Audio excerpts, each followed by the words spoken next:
여러분은 걷기 운동 말고 어떤 것들을 해야 건강하게 오래 살 수 있을까 생각해 보셨나요? 대부분의 분들이 나이가 들면 무조건 등산이나 걷기가 최고라고 생각하시는데 정말 그것만으로 충분할까요? 만약 무릎이 좋지 않다면, 허리가 아프다면, 또는 단순히 산에 오르는 것이 지루하다면 어떻게 해야 할까요? 9가지 비법을 알려드립니다. 특히 마지막 내용은 중요하니 꼭 보시길 바랍니다. 본론으로 들어가기 전에 여러분의 의견을 댓글로 남겨주시고 구독과 좋아요, 알림 설정하시면 행운이 깃듭니다. 가장 빠르게 이야기를 받아볼 수 있습니다. 구독은 무료입니다. 클릭 한 번으로 여러분의 마음이 풍요로워집니다. 그럼 이야기 시작하겠습니다. 저는 올해 90세, 아직도 현역으로 진료하고 있는 의사 김성훈입니다. 매주 3번, 오전 9시부터 오후 2시까지 진료실에서 환자들을 만나고 있죠. 많은 분들이 저를 만나면 꼭 물어보십니다. 선생님, 어떻게 그 나이에 아직도 그렇게 정정하게 일을 하실 수 있나요? 특별한 비법이 있으신가요? 어떤 분들은 제가 특별한 건강식이나 값비싼 영양제를 복용할 거라 생각하시고, 또 어떤 분들은 제가 엄청난 운동량을 소화할 거라고 상상하시죠. 하지만 사실 비결은 아주 간단합니다. 그리고 여러분도 지금 당장 실천할 수 있는 것들입니다. 특별한 약이나 값비싼 건강 보조식품 또는 고된 운동이 필요한 것이 아닙니다. 제가 90년을 살아오면서 깨달은 진짜 장수 비결은 우리 일상 속 작은 습관들에 있었습니다. 그것도 특별히 어렵지 않은 누구나 할 수 있는 간단한 습관들이죠. 제 아버지는 103세까지 사셨고 어머니는 97세까지 건강하게 사셨습니다. 유전적 요인도 분명 있겠지만 가족력만으로는 설명할 수 없는 것들이 있습니다. 사실 저는 40대 중반에 심각한 건강 위기를 겪었습니다. 과로와 스트레스로 인한 심근경색이었죠. 그때 의사로서 제 자신을 되돌아보게 되었고 생활 습관을 완전히 바꾸기로 결심했습니다. 오늘 저는 여러분과 함께 건강한 노후를 위한 간단한 건강관리 비법을 나누고자 합니다. 이 방법들은 제가 직접 실천하며 효과를 본 것들이자 환자들 중 건강하게 오래 사신 분들의 공통점이기도 합니다. 이론적인 것이 아닌 실제로 검증된 방법들입니다. 가장 먼저 여러분에게 말씀드리고 싶은 것은 호흡의 중요성입니다. 여러분은 매일 얼마나 의식적으로 숨을 쉬고 계신가요? 숨은 태어나면서 첫 번째로 하는 행동이자 죽기 직전 마지막으로 하는 행동입니다. 그만큼 생명의 근본이지만 대부분 우리는 무의식적으로 호흡을 하며 그 중요성을 잊고 삽니다. 제가 매일 아침 하는 첫 번째 활동은 바로 10분간의 깊은 호흡입니다. 이 간단한 습관 하나로 혈압을 15%나 낮출 수 있다는 사실 알고 계셨나요? 복식 호흡을 통해 우리 몸은 이완되고 스트레스 호르몬인 코르티솔 분비가 줄어들며 자율신경계가 안정됩니다. 40년간의 임상 경험을 통해 저는 호흡이 건강에 미치는 영향력을 수없이 목격했습니다. 고혈압 환자가 규칙적인 호흡 훈련만으로 약물 복용량을 줄인 사례, 불안장애를 겪던 환자가 호흡법으로 증상을 크게 개선한 사례 등 실제로 호흡만으로도 놀라운 변화가 가능합니다. 방법은 아주 간단합니다. 편안하게 앉아서 코로 천천히 4초간 숨을 들이마시고 2초간 숨을 참았다가 입으로 6초간 천천히 내쉬는 것입니다. 이것을 하루 10분만 실천해 보세요. 처음에는 어색할 수 있지만 곧 여러분 몸이 이 리듬을 기억하게 될 것입니다. 특히 스트레스를 느끼거나 화가 날 때 또는 잠이 잘 오지 않을 때 이 호흡법을 시도해 보세요. 저는 병원에서 어려운 결정을 내려야 할 때마다 잠시 시간을 내어 이 호흡법을 실천합니다. 덕분에 더 명확하게 사고하고 감정에 휘둘리지 않는 결정을 내릴 수 있죠. 두 번째로 말씀드리고 싶은 것은 취미의 중요성입니다. 많은 분들이 은퇴 후 시간은 많아졌는데 무엇을 해야 할지 모르겠다고 말씀하십니다. 바로 이때 취미가 중요한 역할을 합니다. 취미는 단순한 시간 때우기가 아닌 우리 뇌와 마음의 건강을 지키는 중요한 활동입니다. 최근 연구에 따르면 의미 있는 취미 활동은 치매 위험을 35%까지 줄일 수 있다고 합니다. 새로운 것을 배우고 익히는 과정에서 뇌의 신경 연결망이 활성화되고 인지 예비능이 강화되기 때문입니다. 제 경우는 70대에 서예를 시작했습니다. 처음에는 단순히 시간을 보내기 위해 시작했지만 점점 깊이 빠져들게 되었죠. 붓을 잡고 글자 하나하나에 집중하는 그 순간만큼은 모든 걱정과 스트레스를 잊게 됩니다. 이런 몰입의 경험이 우리 뇌의 신경세포를 활성화시켜 치매 예방에도 큰 도움이 된다는 사실, 의학적으로도 입증되어 있습니다. 72세 때는 생애 첫 서예 전시회를 열었습니다. 부족한 실력이었지만 배움을 시작하고 성과를 내는 과정 자체가 저에게 큰 자신감과 성취감을 주었습니다. 이후로도 5년마다 전시회를 열고 있는데 매번 새로운 목표를 세우고 도전하는 과정이 저를 젊고 활기차게 유지해줍니다. 취미는 단순히 시간을 보내는 것 이상의 가치가 있습니다. 새로운 친구를 사귀고 성취감을 느끼며 매일 아침 기대감으로 하루를 시작할 수 있게 해줍니다. 서예 모임을 통해 만난 친구들은 지금까지도 제 삶의 큰 지지대입니다. 우리는 함께 작품을 공유하고 서로의 발전을 응원하며 때로는 삶의 고민도 나눕니다. 여러분도 오래전에 관심 있었던 활동이나 배우고 싶었던 것이 있다면 지금이 시작하기 좋은 때입니다. 음악, 그림, 원예, 요리, 글쓰기, 외국어 학습 등 무엇이든 좋습니다. 중요한 것은 자신이 진정으로 즐길 수 있는 활동을 찾는 것입니다. 그리고 결과보다는 과정을 즐기는 것이 핵심입니다. 세 번째로 중요한 것은 긍정적인 마인드셋입니다.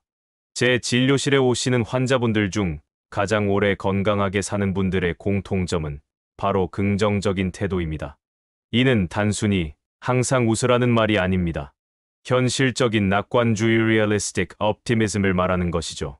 하버드 의대의 연구에 따르면 낙관적인 사람들은 비관적인 사람들보다 심장병 발생 위험이 50%나 낮다고 합니다.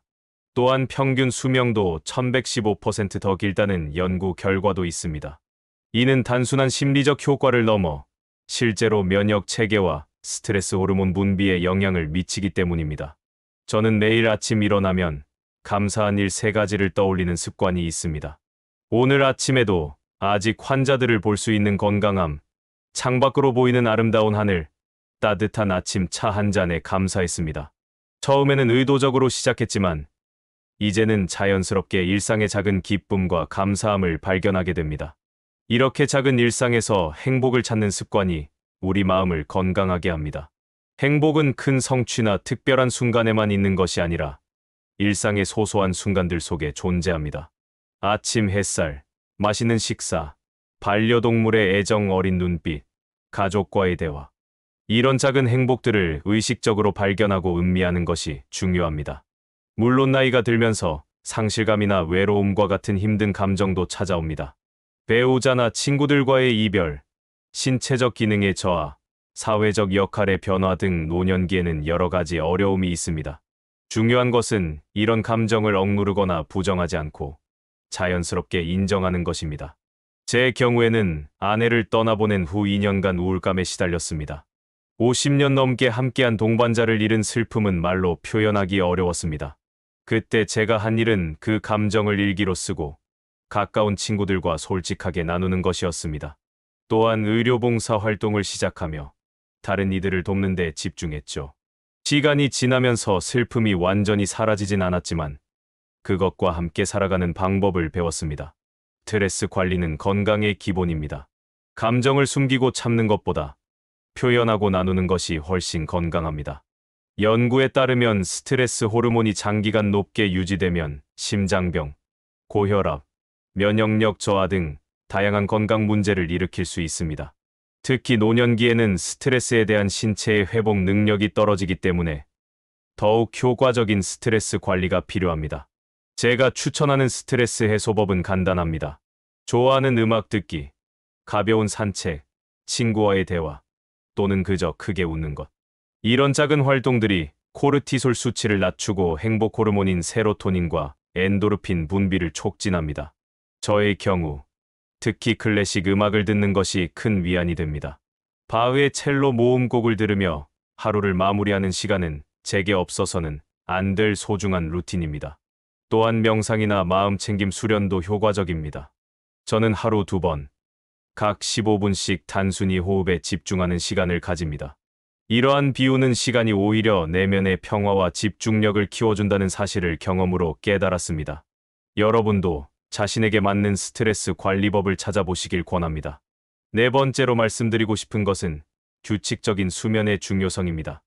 나이가 들면 자연스럽게 수면 패턴이 변화하고 많은 분들이 불면증으로 고통받습니다. 실제로 65세 이상 노인의 약 50%가 수면 장애를 경험한다는 통계가 있습니다. 하지만 좋은 수면은 건강 유지의 필수 요소입니다. 수면 중에 우리 몸은 자가 치유와 회복 과정을 거칩니다. 면역 체계가 강화되고 세포가 재생되며 낮 동안 쌓인 독소가 제거됩니다. 또한 뇌에서는 기억의 정리와 통합이 이루어져 인지, 기능 유지에도 중요한 역할을 합니다. 충분한 수면을 취하지 못하면 면역력 저하, 대사 이상, 인지 기능 감소 등 다양한 건강 문제가 발생할 수 있습니다. 제가 50년 넘게 지켜온 수면 습관은 매일 같은 시간에 자고 일어나는 것입니다. 밤 10시에 잠자리에 들어 아침 6시에 일어나는 이 단순한 습관이 제 건강의 큰 비결 중 하나입니다.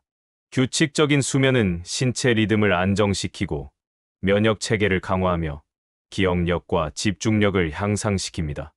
물론 나이가 들면 젊었을 때처럼 78시간 깊은 수면을 취하기 어려울 수 있습니다. 하지만 총 수면 시간보다 더 중요한 것은 수면의 질과 규칙성입니다. 저도 예전처럼 한 번에 7시간을 자지는 못하지만 규칙적인 수면 습관과 낮잠을 통해 부족한 부분을 보완합니다. 15분, 20분 정도의 짧은 낮잠은 오후의 피로를 해소하고 인지 기능을 회복하는 데 매우 효과적입니다.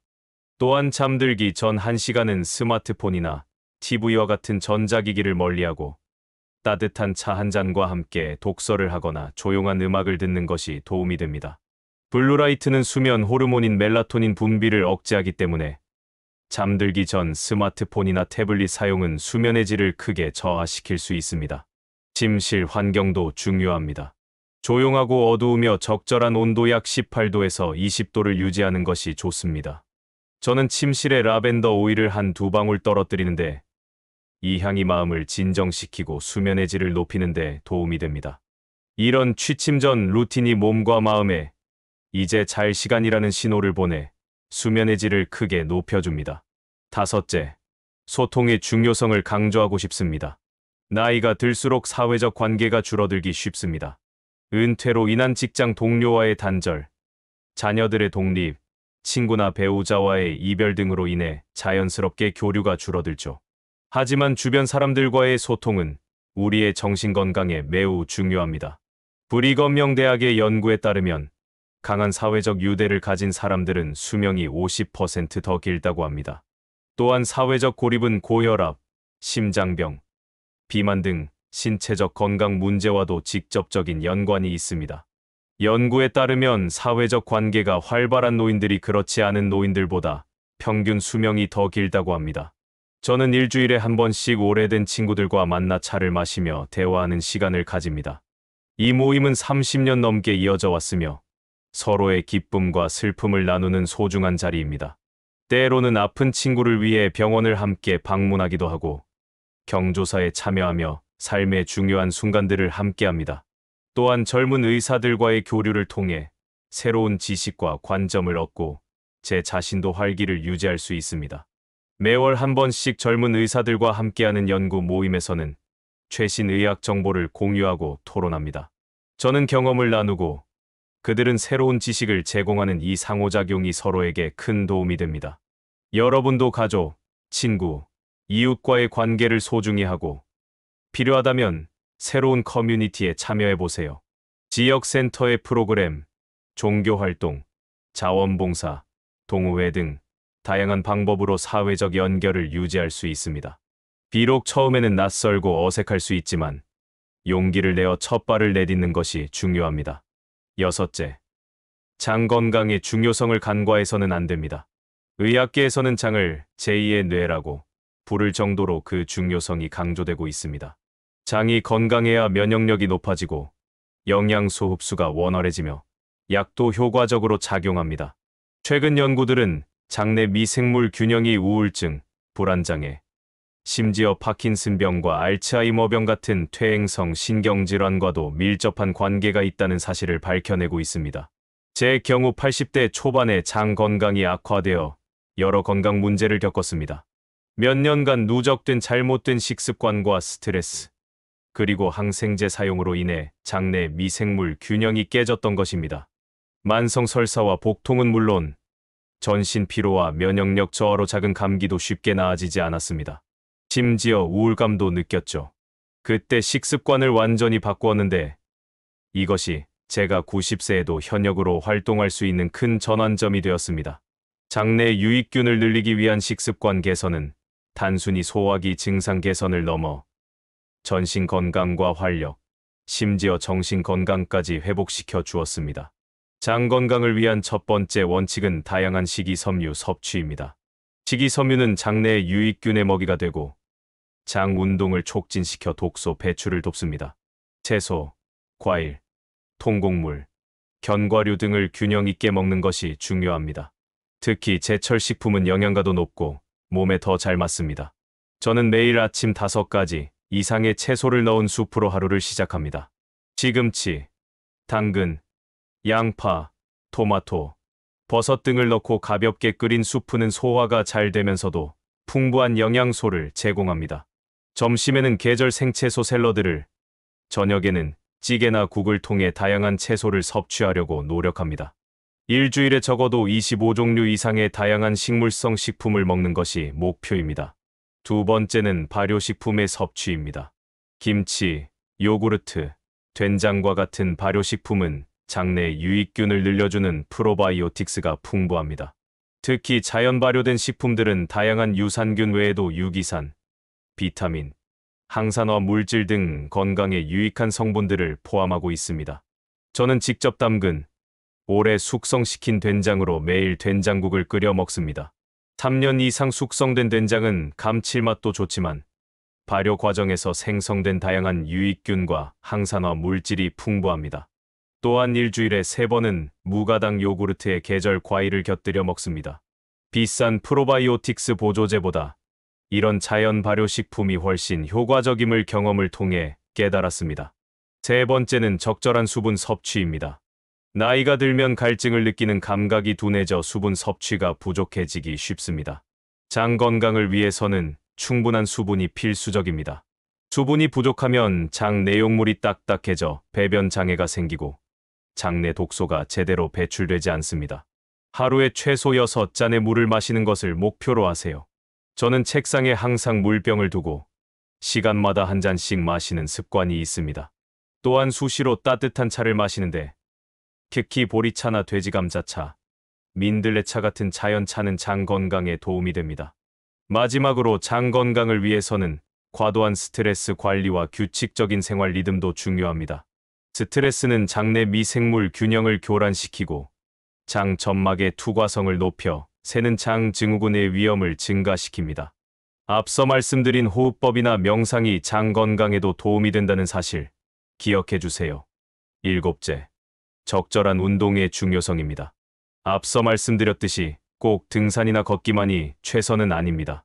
중요한 것은 자신의 체력과 상태에 맞는 운동을 꾸준히 하는 것입니다. 무리한 운동은 부상의 위험을 높이고 지속하기 어렵지만 적절한 운동은 근력과 균형 감각을 유지하고 심혈관 건강을 촉진하며 우울증 예방에도 큰 도움이 됩니다.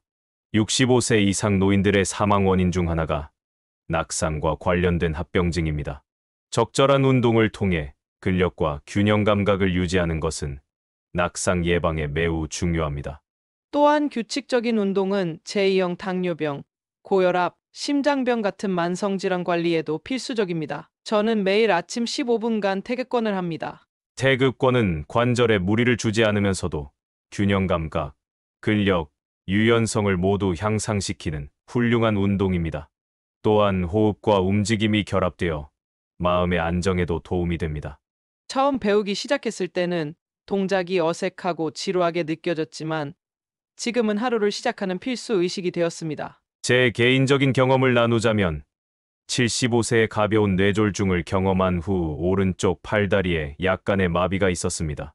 의사들은 완전한 회복이 어려울 수 있다고 했지만 저는 포기하지 않고 매일 태극권과 함께 특화된 재활 운동을 꾸준히 했습니다. 6개월 후 거의 모든 기능이 회복되었고 일상생활에 불편함이 없게 되었습니다. 이 경험을 통해 운동의 치유력을 직접 체험했습니다. 수영도 노년기에 아주 좋은 운동입니다. 물속에서는 체중의 부담이 줄어들어 관절에 무리가 적고 전신 근육을 고르게 사용할 수 있습니다. 저는 일주일에 2번, 1시간씩 수영을 합니다. 처음에는 한 번에 10m밖에 수영하지 못했지만 지금은 쉬지 않고 1바퀴를 수영할 수 있게 되었습니다. 이런 작은 성취감이 계속 운동을 이어가는 원동력이 됩니다. 걷기 역시 좋은 운동입니다만 방법이 중요합니다. 그저 천천히 산책하는 것보다는 빠르게 걷기가 더 효과적입니다.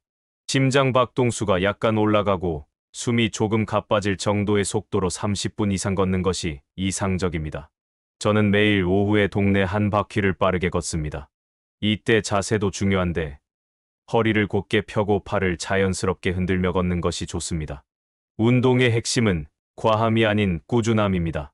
무리한 운동은 오히려 부상의 위험을 높이고 지속하기 어렵습니다. 자신이 즐겁게 할 수 있는 강도로 꾸준히 하는 것이 중요합니다. 한 가지 재미있는 사실은 운동을 통해 얻는 혜택에는 마감 시간이 없다는 것입니다. 80세, 90세에 시작하더라도 분명한 건강 개선 효과가 있다는 연구 결과가 있습니다. 8번째, 지속적인 학습과 새로운 도전의 중요성입니다. 나이가 들었다고 해서 새로운 것을 배우기에 늦은 때는 없습니다. 오히려 끊임없이 배우고 도전하는 것이 뇌를 활성화하고 인지 기능을 유지하는 데 큰 도움이 됩니다. 뇌의 가소성이라고 하는 뇌의 재구성 능력은 노년기에도 여전히 작동합니다. 제 경우 85세에 스마트폰 사용법을 배우고 87세에는 영어 공부를 다시 시작했습니다. 처음에는 어려웠지만 조금씩 익숙해지면서 큰 성취감을 느꼈습니다. 지금은 영어로 된 의학 논문도 읽을 수 있고 외국인 환자들과 간단한 대화도 나눌 수 있게 되었습니다. 이런 작은 성공 경험이 자신감으로 이어지고 더 많은 도전을 하게 만듭니다. 9번째, 목표 설정의 중요성입니다. 은퇴 후에도 삶의 목표가 있다는 것은 매우 중요합니다. 목표가 있으면 아침에 일어날 이유가 생기고 하루하루가 의미 있게 느껴집니다. 연구에 따르면 뚜렷한 목적의식을 가진 노인들은 그렇지 않은 이들보다 알츠하이머병 발병 위험이 2.4배 낮고 심혈관 질환 발생률도 유의미하게 낮다고 합니다. 일본 오키나와 지역의 장수 노인들을 연구한 학자들은 그들이 공통적으로 가진 이키가이라는 개념에 주목했습니다. 이키가이는 삶의 이유 또는 아침에 일어나는 이유를 의미하는데 이런 삶의 목적의식이 장수의 중요한 요인이라는 것입니다.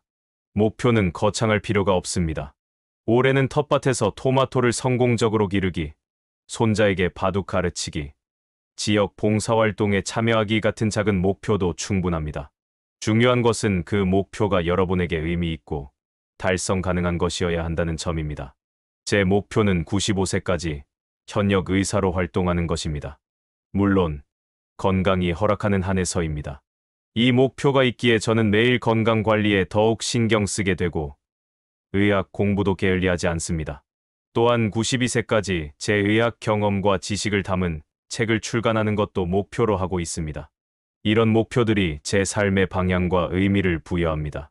가끔 환자분들께서 은퇴 후 무엇을 해야 할지 모르겠다고 상담을 요청하십니다. 그럴 때마다 저는 이렇게 조언합니다. 당신이 세상을 떠날 때 어떤 사람으로 기억되고 싶은지 생각해 보세요. 그리고 그런 사람이 되기 위해 오늘 무엇을 할 수 있는지 찾아보세요. 이런 성찰이 삶의 목표를 찾는 출발점이 될 수 있습니다. 또한 자신의 강점과 가치를 재발견하는 것도 중요합니다. 직업 은퇴 후에도 여러분의 경험, 지식, 기술은 여전히 가치 있습니다. 이를 다른 방식으로 활용할 방법을 찾아보세요. 멘토링, 자원봉사, 창작 활동 등 자신의 강점을 살릴 수 있는 분야를 탐색해보는 것이 좋습니다. 10번째, 규칙적인 건강 검진의 중요성입니다. 나이가 들수록 정기적인 건강 검진이 더욱 중요해집니다. 많은 질병들이 초기에는 증상이 없거나 미미한 경우가 많은데 정기 검진을 통해 이를 조기에 발견하고 관리할 수 있습니다. 제 경우 의사임에도 불구하고 78세의 정기 검진을 통해 초기 대장암이 발견되었습니다. 당시 아무런 증상도 없었기 때문에 정기 검진을 미루었다면 훨씬 심각한 상황이 되었을 것입니다. 다행히 조기에 발견하여 수술로 완전히 제거할 수 있었고 지금까지 재발 없이 건강하게 지내고 있습니다. 특히 고혈압, 당뇨, 고지혈증과 같은 만성질환은 초기에 발견하여 관리하는 것이 중요합니다. 이러한 질환들은 적절히 관리되지 않으면 심각한 합병증으로 이어질 수 있습니다. 65세 이상이라면 적어도 1년에 한 번은 종합건강검진을 받는 것이 좋습니다. 또한 치과검진도 소홀히 하지 마세요. 구강건강은 전신건강과 밀접하게 연관되어 있습니다. 특히 치주질환은 심혈관 질환, 당뇨 합병증, 심지어 치매와도 관련이 있다는 연구 결과가 있습니다.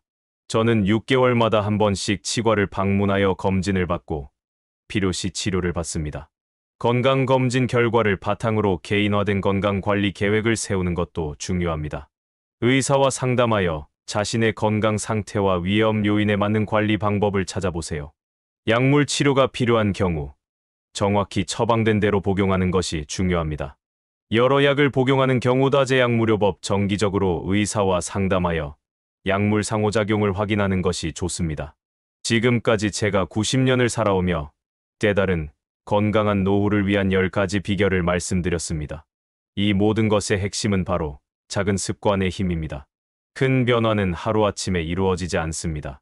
매일 조금씩 꾸준히 실천하는 작은 습관들이 모여 결국 건강한 노후를 만들어냅니다.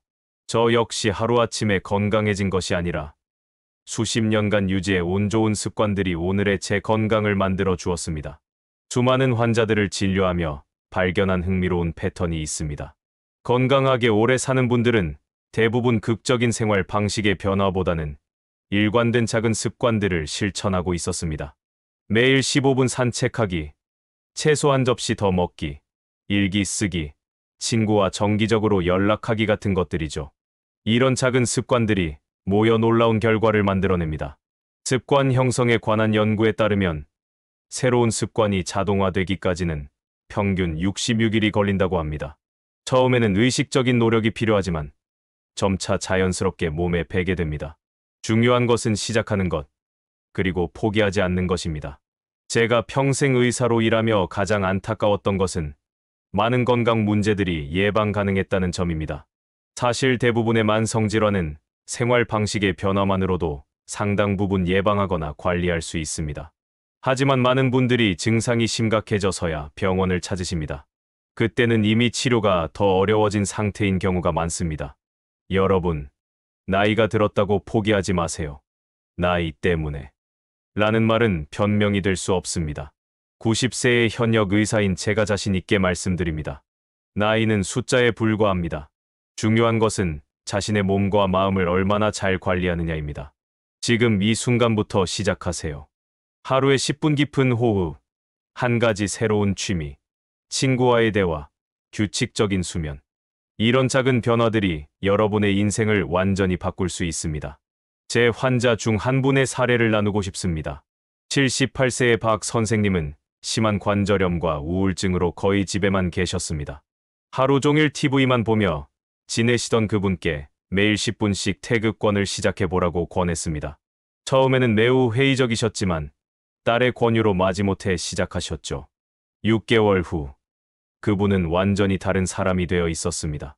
태극권이 습관이 되면서 점차 활동 시간을 늘리셨고 이웃들과 함께하는 태극권 모임까지 만드셨습니다. 관절 통증이 줄었을 뿐 아니라 새로운 친구들을 사귀고 사회적 활동이 늘어나면서 우울증도 크게 개선되었죠. 지금은 83세가 되셨지만 지역 태극권 모임의 리더로 활발하게 활동하고 계십니다. 노년기는 삶의 황금기가 될 수 있습니다. 시간적 여유가 있고 경험과 지혜가 풍부하며 젊을 때보다 자신의 진정한 가치와 행복이 무엇인지 더 잘 알게 됩니다. 이 시기를 건강하고 활기차게 보내기 위한 준비는 바로 지금 여러분이 계신 그 자리에서 시작할 수 있습니다. 저는 항상 제 환자분들께 이렇게 말씀드립니다. 건강한 노후는 행운이 아니라 선택입니다. 물론 유전적 요인이나 예상치 못한 질병도 있을 수 있지만 우리가 매일 하는 작은 선택들이 모여 궁극적으로 우리의 노후를 결정합니다. 여러분의 건강한 노후를 진심으로 응원합니다. 이 이야기가 조금이라도 도움이 되었기를 바랍니다. 다음 시간에는 더 구체적인 건강관리법과 식이요법에 대해 이야기해 보겠습니다. 이 채널의 영상이 마음에 드셨다면 구독과 좋아요 부탁드립니다. 여러분의 건강 비결이나 궁금한 점은 댓글로 남겨주세요. 함께 건강한 노후에 대해 자유롭게 이야기 나누어 봅시다. 여러분의 경험과 지혜도 다른 분들에게 큰 도움이 될 것입니다. 다음 시간에는 여러분이 댓글로 남겨주신 질문들 중 가장 많이 나온 주제에 대해 자세히 다루겠습니다. 효과적인 관절 관리법과 기억력 향상을 위한 습관에 대해 더 깊이 알아보고 싶으신 분들, 다음 편도 놓치지 마세요. 다음 시간에 더 유익한 내용으로 찾아뵙겠습니다. 감사합니다.